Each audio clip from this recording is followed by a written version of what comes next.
Uh, Yes, Ron Okello is my name. yes. And to add on to who I am first and foremost a husband. I'm a father and also a grandfather. I have built a business that has sustained our family for a long time. I was also a man who was very, very, very good at performing fine while quietly losing his grip on all of it. And as we move on, I'll explain some of that. So this book, it wasn't a career move, but rather it was a survival move on my part, a last-ditch effort to save what really mattered to me, and that's my family. I wrote it because I reached a point where I was very, very fluent in every excuse to my family, my employees, my colleagues, but I had forgotten to speak truth to me, myself, my own truth. I'd totally forgotten that. And so I realized that the silence that I was trying to seek and search for, the peace I was looking for, that I thought I was buying in a glass or a bottle, uh, that was just borrowed time. And like all debts, they come due. The currency of my marriage, my family, my integrity, and my own self-respect were all at risk. Hello Okay. and welcome to a special edition of Bliss Oasis Africa podcasts. And in this series, we are going to talk about how to get drunk. Apparently, many people don't know how to get drunk. And so we are going to show them and tell them how you get drunk and get stuck in the drunkenness. And then eventually how to get out of it. Because normally, for those who are already stuck in alcoholism, even if they want to get out of it, sometimes it's so difficult. And who is there to tell us about how to get drunk and get out of it? None other but Ron Okello, who is my guest or will be my guest throughout this uh, podcast or throughout this playlist. Why Ron Okello? Because he's an expert on this, having been, may I use the word drunkard for many years, and he struggles to get out of it. And after managing to get out of it, he came out with a book, How to Get Drunk and Make Bad Decisions. And he did not stop there. He went further to tell us how how to finally sober up and fix your life. Yeah. And here we are not telling you to stop drinking, because when we tell you to stop drinking, you will not stop drinking. But the expert here will tell us. And Ron, you went all your way to write this book, and I guess it's out of experience. But before you go there, tell us, who are you? I mean, who is Ron Okello? To somebody who just stumbled to this, this program. Well, thank you. Thank you, Bud, for the opportunity to shed light on my book. Uh, Yes, Ron Okello is my name, yes. and to add on to who I am first and foremost a husband. I'm a father and also a grandfather. I have built a business that has sustained our family for a long time. I was also a man who was very, very, very good at performing fine while quietly losing his grip on all of it. And as we move on, I'll explain some of that. So this book, it wasn't a career move, but rather it was a survival move on my part, a last-ditch effort to save what really mattered to me, and that's my family. I wrote it because I reached a point where I was very, very fluent in every excuse to my family, my employees, my colleagues, but I had forgotten to speak truth to me, myself, my own truth. I'd totally forgotten that. And so I realized that the silence that I was trying to seek and search for, the peace I was looking for, that I thought I was buying in a glass or a bottle, uh, that was just borrowed time. And like all debts, they come due. The currency of my marriage, my family, my integrity, and my own self-respect were all at risk. I wrote it to create an honest map of the brutal and now beautiful journey I am on. Yes, as you mentioned it, I'm an alcoholic, but in this stage of my life, I am a recovering alcoholic. And so this is a map that I needed, but I didn't have. So it's not drawn from a theory, but from the actual road wreckage that I suffered and now the repair. I felt I needed to leave a roadmap, sort of a GPS for others, so they might find their way a little sooner, with a little less damage and wreckage of their own to navigate.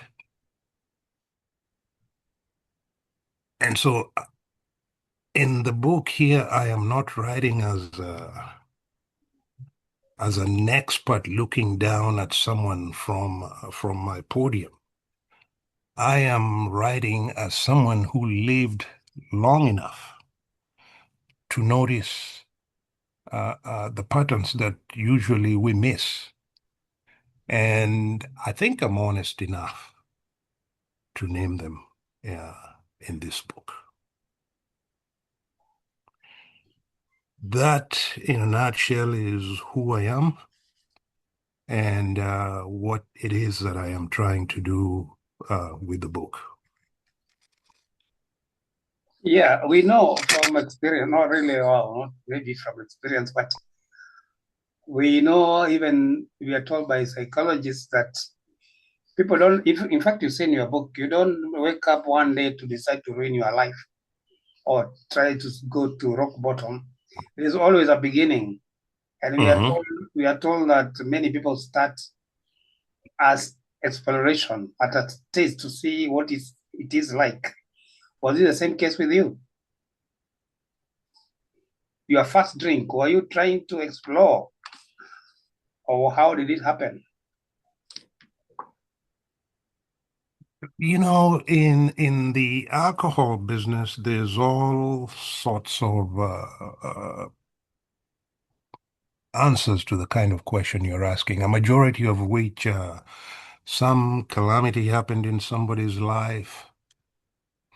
In my case, it wasn't any of that. The person I looked up to the most and wanted to be like, which was my dad. And that's how I started. After him and his friends would finish drinking whatever little was left in the glasses, that's how I started. And as time went on, I became real good at it until, you know, uh, about 10 years ago, that's when I put a break to it. But to answer the question, that's where I started, trying to be like my idol, my father. And you said you stopped 10 years ago. That's when you went to the journey of recovery. May of 2016. That's the first time I stepped into a rehab center and the beginning of my journey, which I am still on until today. So when you are, looking at your role model, your dad, having his drinks and you going after the was it the leftovers? What was it really? Why you wanted to be like your dad, but what was your mind? What was being like your dad? What was being like your dad? And at any point, I'm not sure how much was being left over. Did you ever get high? Or for you it was just fun of being like your dad? Part of being or copying him or trying to emulate him was drinking. Because him and his friends, they dressed sharp, they were articulate, and they were high-rolling people in society, or so it seemed. And, and there was something about that that was attractive to me. Uh, and I tried, frankly, until up till today, I seemed like I still try to do it. I did the fashionista thing. I did all the big cut things and all that. But the alcohol part is the one that almost ruined it all.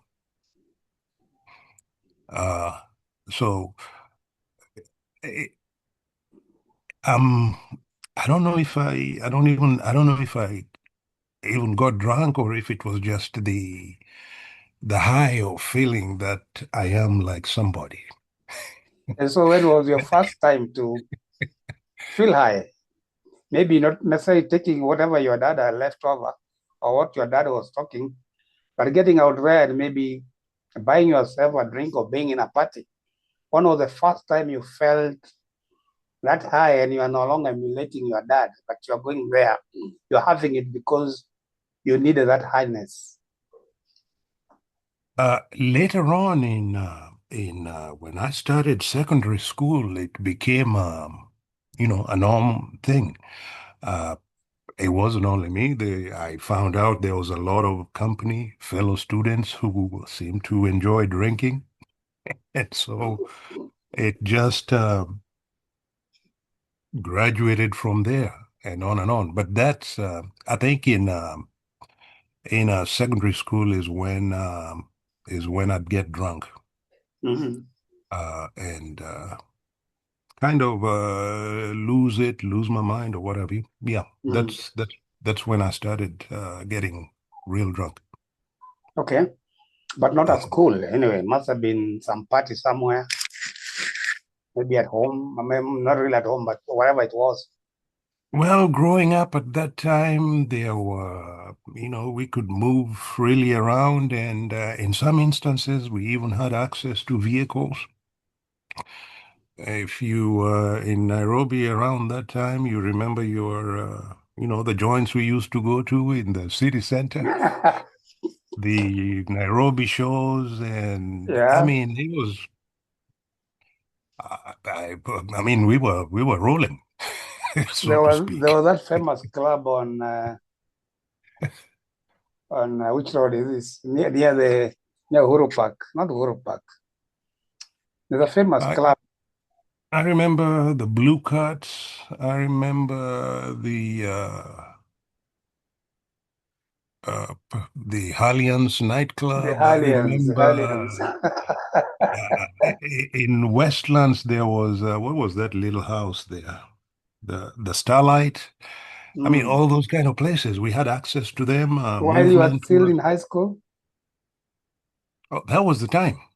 Yeah, Ah. In an that earlier was. discussion, in an earlier separate off-record interview with you, we discovered that we are age mates. And around that time, when you're in high school, I was schooling in Mombasa. And so I did not know about Nairobi nightclubs. But really, I don't think I went to any nightclubs except a hotel or two. And at a Mhm. high school, I was testing, but I don't think I went to your road. Yours must have been quite an experience. And at this time, when you are experiencing all this, did your parents discover this? And if they did, how were their reactions? I think my mom probably had a suspicion. My dad, I'm not sure. He probably, Maybe he was maybe he was too busy being himself. and my mom, I think, was also an enabler, Mm, being her first son, but not necessarily the firstborn.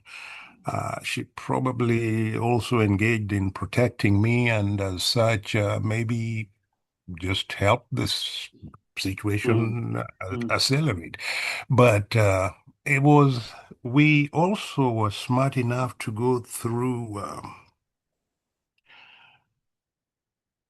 took measures to where we would also not get caught or embarrass the family or what mm. have you. So it involved a lot of choreography somehow, the thinking that I wish I could apply today. Choreography. And where were you getting the money? I'm sure from your pocket money while you were still a student. We had pocket monies, and in our group, we had some that were well off than others, and they were good friends and willing to share. Mm, okay, okay. Later on, we even, during school vacations, we would get some jobs before school opens again, Mm, and didn't have to pay for any housing, didn't have to support anybody. That was all mm. free play money. Okay. Yes, sir. So to make the long story short, Mhm. you went into that. So we'll come into as we go on. We'll come into those details later. But eventually, you ended up eventually. But we'll come to that maybe in other episode as we continue. Eventually, you came to write this book, How to Get Drunk and Make Bad Decisions. At what point? When were you? When you were in rehab, and after you left, had this idea cropped in your mind that one day you write this story? And interesting enough, it's not your story you've written; it's your maybe what you have learned, but not your actual. So it's not an autobiography of sorts. It's what one would experience while they go into it and come out. But at what point did you think you need to write what you call what did you call it? You call it a guidebook? You call it there's a terminology used in calling the book. But it's sort of a A roadmap crash for course, those. a cross, yeah, cross, yes, a crash course, roadmap, a crash course. So before you wrote this crash course, or rather, at what point did you say, I think I need to talk to the world about this? Um, I think a while back I mentioned to you that in 2016 May, I lost my one and only daughter. Um, And At that point, I started probably for the first time, I started to consciously question my relationship with alcohol. The trail of damage I was leaving behind that I was blind to was now starting to surface. At the rehab, what can I call it? A tape started playing and replaying in my head.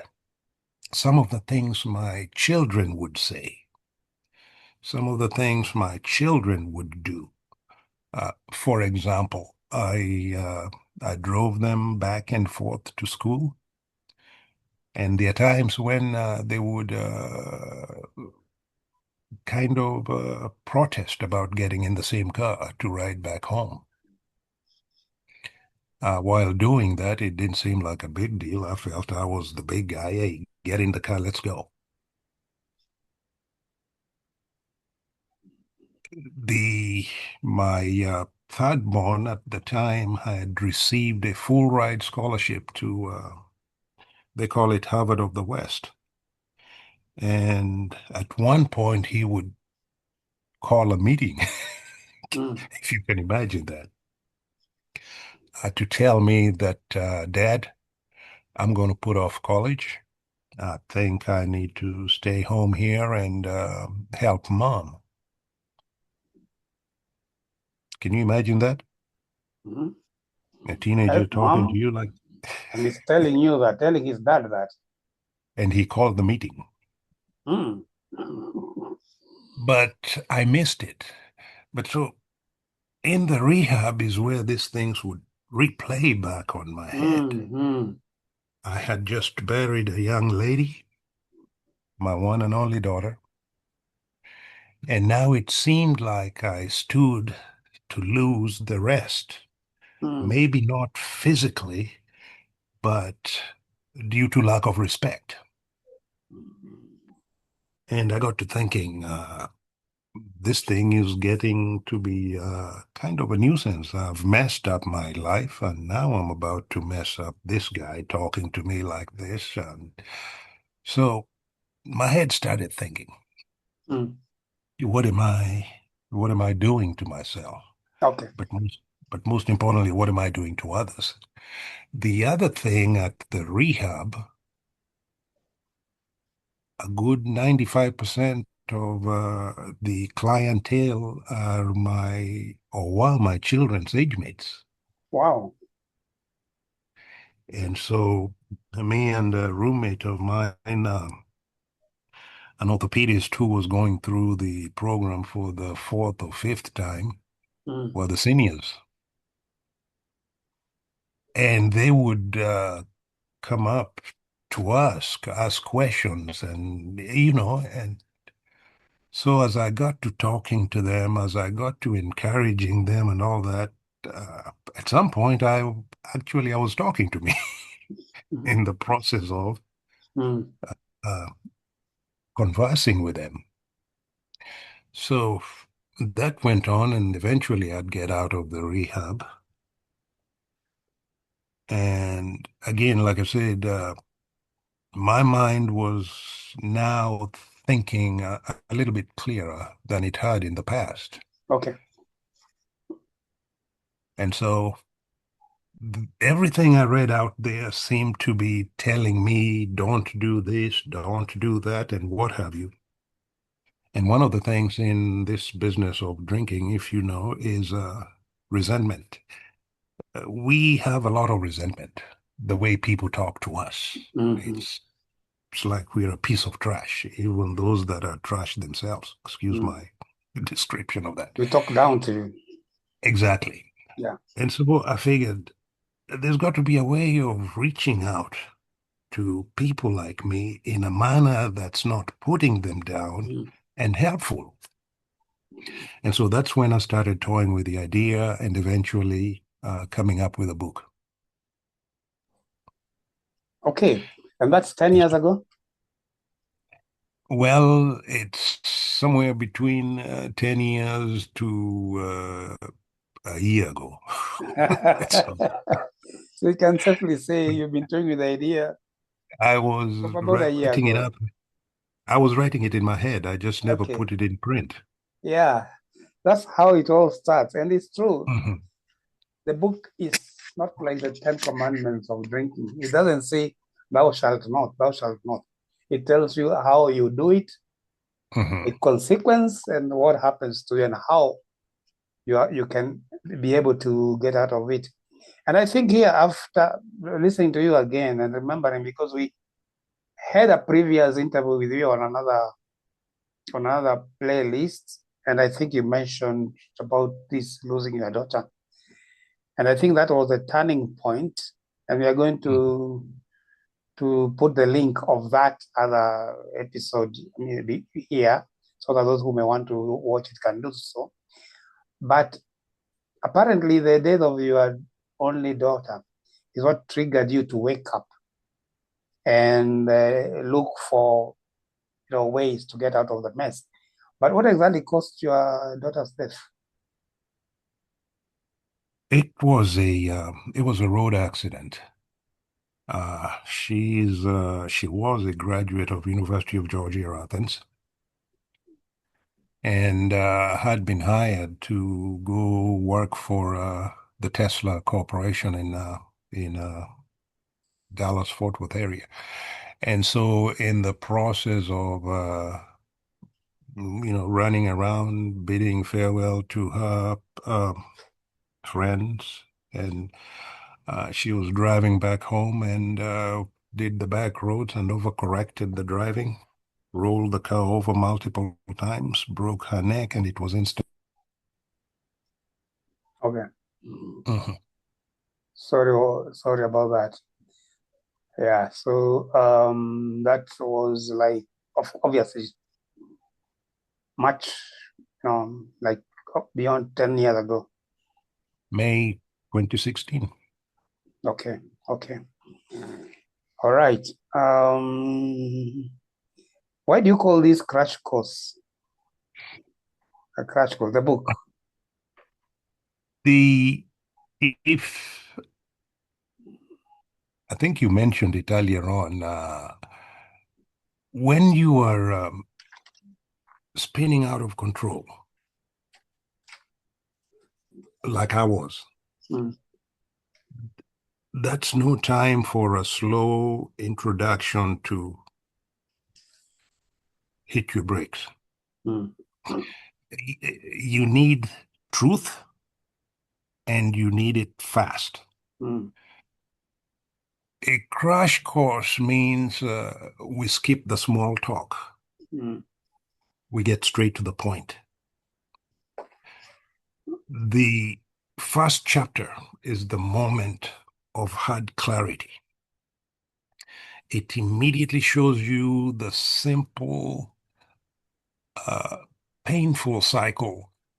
You drink, you feel better, you wake up, you feel worse, and then you drink again to escape that feeling. You have no time for small talk. It's it, it's it's for the person who has had enough and is ready to see the trap they're in. Somebody who is sick and tired of being sick and tired of that type of nonsense lifestyle, mm, mm. so that they can find the way out. That's Yes. the reason I give it I give it that title. At that point, you don't have time for wishy-washy talk. You need Mm, plain truth. mm. And that's the reason I term it a crash course if you're And to no, survive. and no wonder it's a crash course because the book itself is not more than 60 pages, Uh-huh. and it's full of wits, humor, quotations, and it's a book that if you're a fast reader, you can read in hours or a day, Mhm. and it's for anybody, not just people struggling to get out of the situation, but It's good for even the person living with people who are living with such a person so that you can understand them better and know how to approach them. And one of the questions, which may be final question before we wrap up, you said when your sons, your children were talking to you about your drinking habit, eventually one of your sons called a meeting to say he would leave school to take care of his mom because you were the boss, you were not listening to them, you are behaving, recklessly. And I'm wondering, why you still at that point, still living your father's image? Why you still seeing you as a man? Why are you looking at your dad? Was your dad like same way, or are you already now your own person? By then, I've left home. My dad has long passed away, but I still have the hangover of adoring him. Mm. So he's still in me, I think. And up till today, I mean, besides the weakness he had with the bottle or the glass, he was a fantastic human being. Uh, and so I've tried to live up to that standard, and like I probably tried too hard. I even overdrunk. I don't know if he drank as much as I Mm. did, but yes, I was still looking at it. I was the head of the household, and like I said, I had a business. I was running 12, 15 employees, flashy cars, big house, what have you. So I was the man. And so where do you get this idea from that you can talk to me? The macho man, the macho dad. You call it male chauvinism. Yeah. And yeah, and I remember in the previous interview, whose link I'm going to put before. I remember you saying that you had to be literally dragged to go to the rehab, despite the fact maybe you had started reminiscing about your daughter's accident and so on, but it was still hard for you to accept to go to a rehab, and you had to be literally, driven there. So I don't know whether I'm still remembering that was the case. And that I think also happened to many people that they believe they are not badly off. Even a drunk will tell you they are not drunk, or it's not your money they are drinking. But can you narrate to us again how you ended up at a rehab despite you realizing what was happening in your life? Wow. The uh, the idea of a rehab to an alcoholic is not the most pleasant one. And that's because of, if you recall, you said this thing affects, or you probably know, this thing affects the whole family, not just Yes. me. Yes.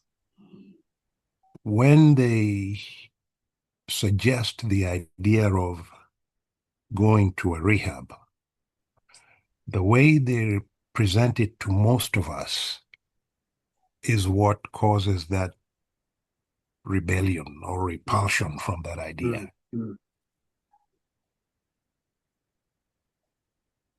It's not because they intend to hurt us, it's because they don't understand mhm.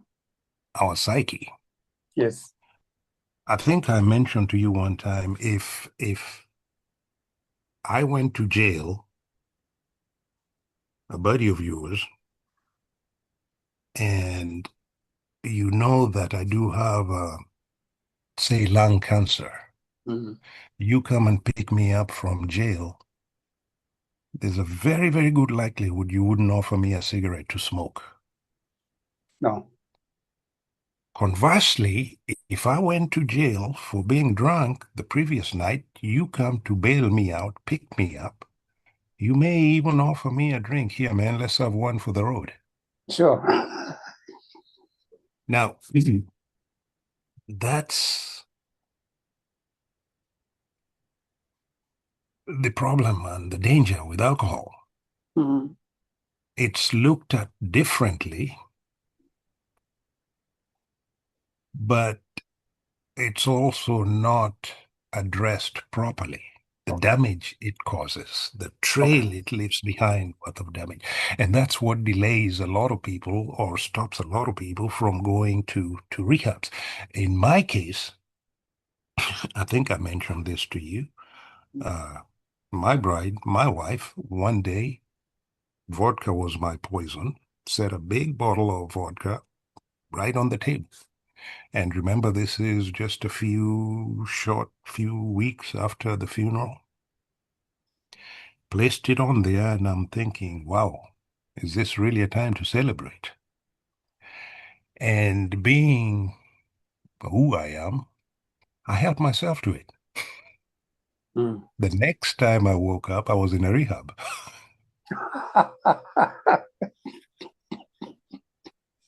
And so Okay. I didn't know where it was, but it's about a 3 hour drive south of here. No visitors allowed was the instructions. The children never came in there, and those were her orders to the institution. Mm. So I wake up and I'm in this foreign place. I don't know what it is. So I said, okay, eh, wacha nimfanyie, Yes. kind of attitude. But as I am in there, remember I told you there's this age mates of my children, Mm. and I'm seeing the damage Yes. it's done. Mm. You know, day one, week one. And so it was a 45-day program. At the end of the 45th day, or by then I'd just made up my mind, I think I'm going to do this for myself. Mm. That the first 45 days I did it for her. Mm. The things I had noticed there, the interaction with these young people, and I know I have mine out there. Yes. What could they get into? And like I said, I've lost one physically. I stand to lose these other ones here. Mm. Mm. At that point, I made a conscious decision. Aya, ile ilikuwa yake, now I'm going to do it It's my yours. way, for me. Mm.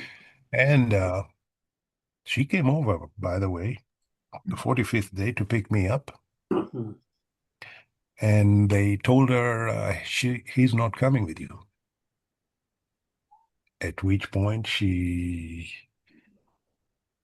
was perplexed. Hey, what have these guys done to my guy? Yeah. You know, they- and he's an adult. I am. You can't force him to leave if he doesn't want to Mm. leave. Mm. So the question is, how's the next bill paid? He's taking care of it. Mm. So in her mind, she thought these people must have drugged this guy. Mm. You know that saying, a little bit of knowledge can make someone dangerous? Yes. Now she's thinking these people have messed me up more than I was messed up. Ah. So now it's going to be a legal case, a suit Mm. being filed, blah, blah, blah. I said, I'm doing this for me. Mm. And when I'm ready, I'll come back home. But I don't want to come back there when I'm not ready and cause more destabilization Mm. like I've done so many years in the past. So you may not like it, but this is for me. Mm. Because And so I did it. the earlier one was for her. Yeah, you She ilikuwa brought yako. you there. And of course, So, yours will be more valuable to you. mhm. And Yeah. so I did it, and until I felt I was ready to come back home And you did. is when I came back because I'd made up my mind I wasn't going to uh, distract their lives Mm. because, like I said, one's already gone. Mm. These other ones could go depending on which move I make. Okay. And so that's how it happened. And that has been now going to over 10 years since you last had your drink. Uh, 10 years. And I calculated it the other time. I posted it on Facebook. It was 10 Mm. years and 8,000 hours and some. Wow. But tell me, how come people who've been there call themselves recovering alcoholics while they have actually stopped? Interesting question.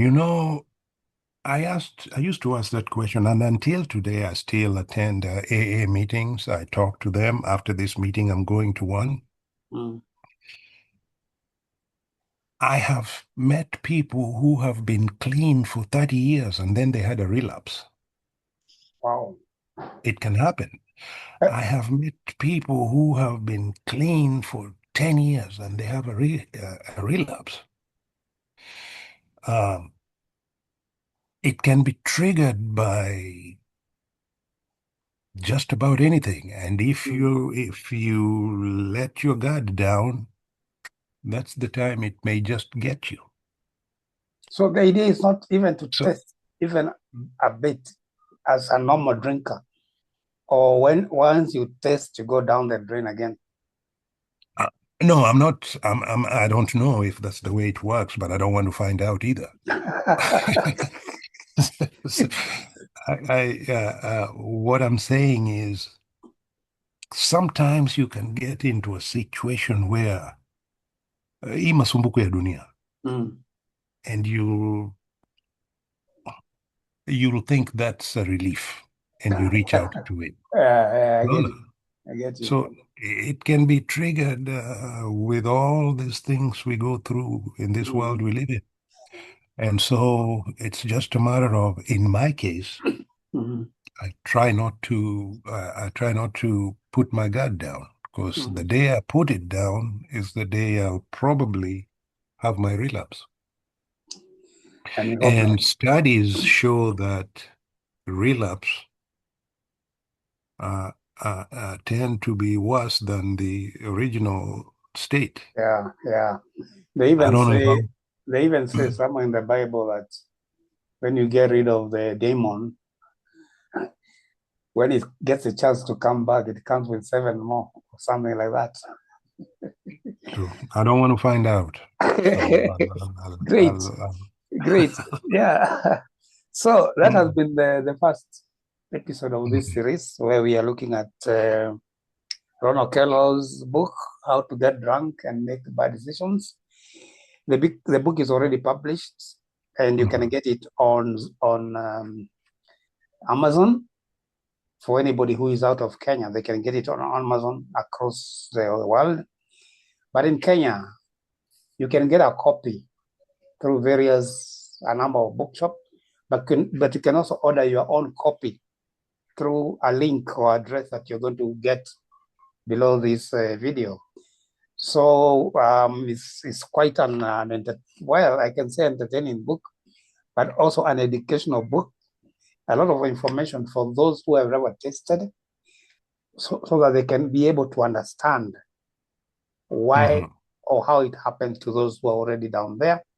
Rather than talking down to them, you will know how to approach them and make it possible for them either to go to rehab or just get that good communication. And, and it's been written by Ron Okello with my guest, so will be my guest throughout this playlist so that he can tell us more about his own experience, which is experienced by many other people who are languishing out there. And I don't know whether you have the last word for this episode, Ron, before we call it a day. Sure, sure, Pat. Again, thank you very, very much for the opportunity, and I look forward to continued conversation about this subject. Uh, Even if it's not about my book, it's something I am passionate about. To the listener out there, uh, based on what we've said, what you've had yourself today, if you had yourself in any of the conversations we shared today in this podcast, Please know this doesn't have to be the end of your story. I wrote this book uh, from my wreckage because I believe the most powerful moment isn't the crash. It's the first quiet breath you take after. It's the moment you realize the person you've been protecting with all those excuses is the person you've been hurting the most, and that's yourself. Sobriety isn't a punishment for the life you've lived. It's a return ticket to the life you were meant to live and live it fully, present, and finally, truly free. You don't have to do it alone. You don't have to do it perfectly. You just have to start. In Luo, my mother used to say, chaka chaka. Just start. One honest sunrise, one clear choice at a time. You do that, and you'll get to fully, I guarantee you, fully enjoy life. Thank you for listening. And again, this is Ron Okello. Be Thank you kind very to much, yourself. John, Ron. And so we, viewers, listeners, let's meet again in another episode where we'll talk more, not only about Ron's life, but also how to get drunk, make bad decisions, and how to finally sober up and fix your life. For more details on how to get the book, just read the description space below. So all the best and God bless. See you until next time. Thank you.